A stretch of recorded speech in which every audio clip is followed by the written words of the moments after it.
ساحە و دار و درەختی فراوان لە بینایەکان هەبوو. بینایەکە احتیمال ڕوبعێکی هەموو ناوچەی قوتابخانەکان بێت.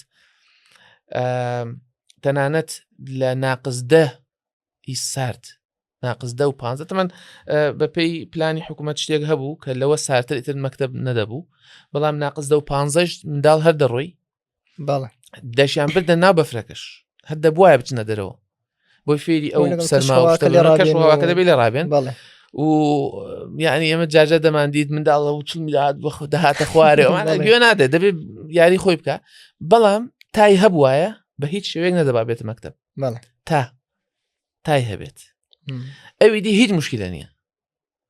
باشە بۆیە جلوبەرگی داماوانە بە قاتێک شکاوەتیم بۆ دەوام کرد لەوێ قات شکاوشت دەبوو بەس تانە مەسەلەی تا دەبای لە ماڵەوە بێت 2 ڕۆژ لە ماڵەوە بێ و ئەوە دەکە.